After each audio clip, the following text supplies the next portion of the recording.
Hello. The purpose of this presentation is to share with you information on the importance of virtual learning for high school education.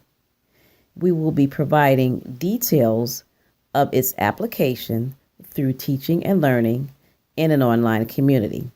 As well, we will be providing key components, including the pros and cons of virtual education for your acceptance to add virtual learning as a part of your current educational curriculum.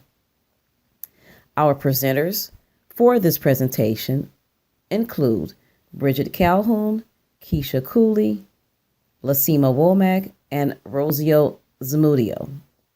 We are experts in the field of virtual education. We hope that you are convinced to incorporate virtual education as part of your current curriculum after viewing our presentation.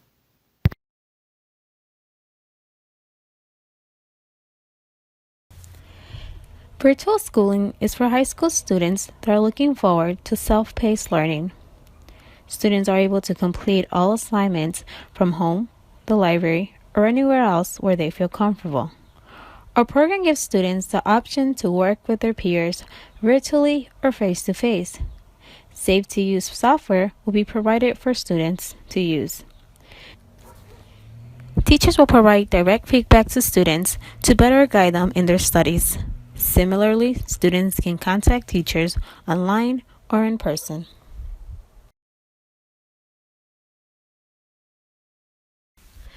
Content videos will be presented twice a week with follow-up assignments. Students may complete work at home or use the school's computer lab.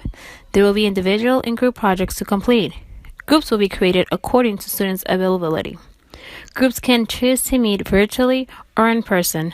To prevent stranger danger, it is highly recommended to use the school software when meeting online. Or if they choose to meet in person, it is highly recommended to meet in school. They will need to submit an agenda of all meetings and a summary of what was discussed in their meetings. For assessments, students will need to be present in school. Dates for assessments will be released the first day of school.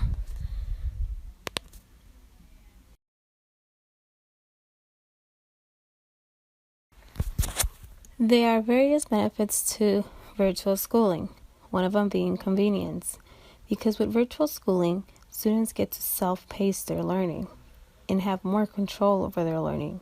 Students who need to repeat content numerous times are more than welcome to do so. Students with a busy schedule can fit in their assignments in their busy schedule. Another aspect about virtual schooling that makes it convenient to students is that geographical location is not as important for both individual work and group work because students are able to meet in their groups virtually. And that goes into the next benefit of virtual schooling, which comes into being less expensive. Students are not commuting to school. The travel costs will lower significantly, not only for students, but also for teachers. Because just like students will be able to contact the instructors virtually, instructors can go ahead and contact learners virtually. Being able to commute and save time on traveling helps not only to save time, but also for students who need to work while taking classes, even for those students who are 16 and older, legal enough to work. All this is possible with the help of all the tech tools that students will be exposed to while learning about their content. They will learn about various tools, tech tools, 21st century tools, along with the content of their subjects. So it's kind of like killing two birds at the same time. Students will be better prepared for the professional world, not only with the content, but also with the tech tools. Creative teaching does have a huge role with virtual instruction, in virtual schooling, in virtual technology, because there is creative teaching that goes into this, and how to teach students how to self-direct, how to self-pace, how to be critical thinkers, how to be innovative learners. in how to complete and succeed and learn, once again, not only the content, but also about new tech tools. There are those who do not like virtual schooling because they think that virtual schooling will limit their social interaction, their ability to build a professional network, their ability to build a social network. They think that virtual schooling will be more expensive. They concentrate on what could happen, and that all the money that may be needed to supply learners and teachers with all the technology, and all the money that may be needed to supply teachers with the appropriate training. They don't believe in the effectiveness of virtual assessments. They think it's unethical, and they don't believe in all the integrity of the learners. All in all, there are people who do not see the benefits of virtual schooling and only view virtual schooling as a problem.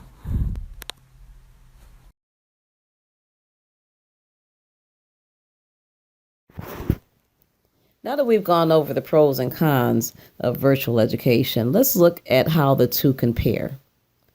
When selecting virtual education, or in this case, to include virtual education as part of your high school curriculum, one key factor to consider is what is the importance for the student and what would benefit the student for success.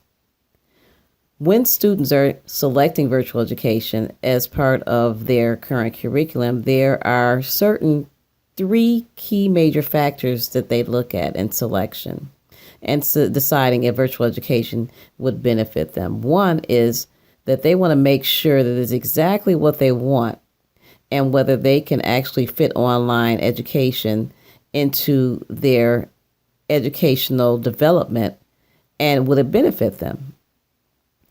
Why do they want to attend virtual school? Well, two major areas there are. It's a way that they can fit classes into their current high school schedule. That's a pro. And two, they can finish up school early.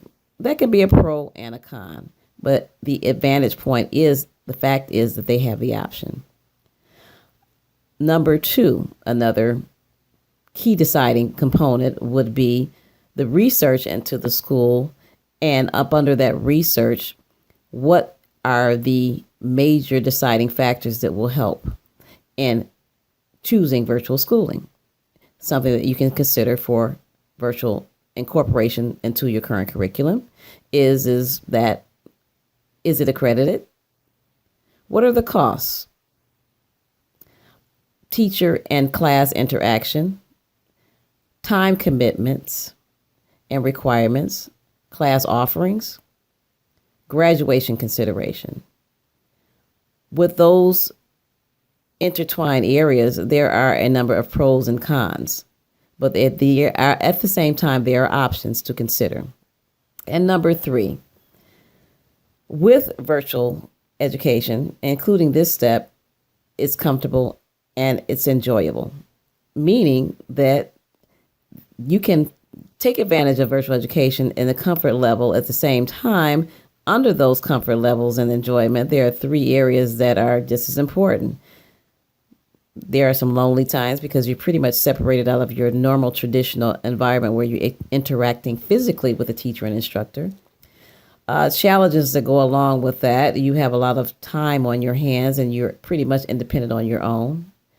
And the monotonous, meaning that it's just self-independent learning that can be a con and to be a pro at the same time, especially if you have an introverted type of student. Sharing this information are all key factors weighing the pros and cons and all considerations to look at when virtual education is incorporated. Within this slide, I do have a video of a student's perspective giving an example of all of the details of this particular area of concentration. What outweighs the other? What's more important? Let's look at this video, take time out, and really elaborate and think about how important, regardless of the pros and cons, how important virtual schooling is to high school and to the success of the student.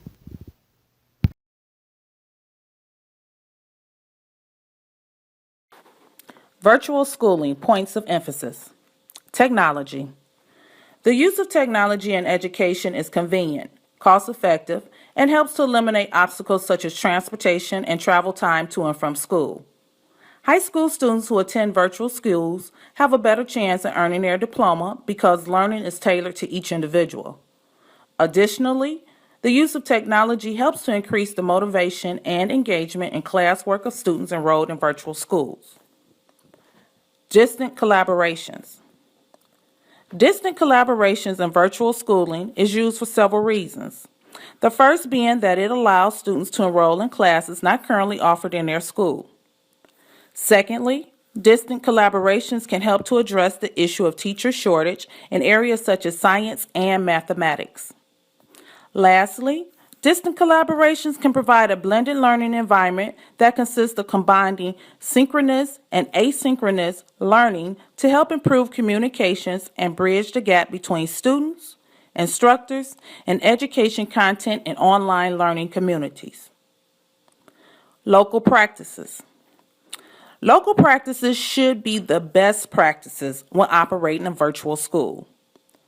These practices should include teachers who are proactive when offering instruction and provide timely feedback. Teachers should make content and projects relevant, incorporate discussion and interaction time, monitor and/or proctor assessments, and provide individualized attention when needed.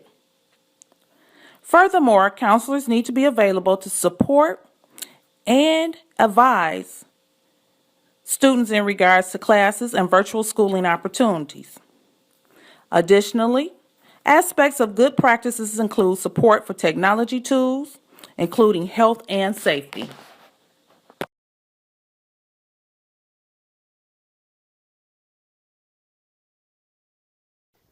We'd like to share key points throughout this presentation that we hope have convinced you to consider adding virtual education to your online high school.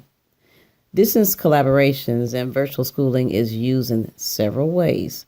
The first being it allows students to enroll in classes that are not offered in their high school. Secondly, distance collaborations can help to address issues of the teacher shortage, such as science and mathematics. And lastly, distance collaborations can provide a blended learning approach that consists of combining synchronous and asynchronous learning to help improve communication and bridge the gap between students, instructors, and educational content in the online community. We hope that we have given you enough information to learn about virtual education overall, its importance, and how you can use this application of learning for the success of your high school student. In addition, and lastly, we've shared references that you can use to further assist you in your selection of choosing virtual education as part of your high school curriculum. Thank you.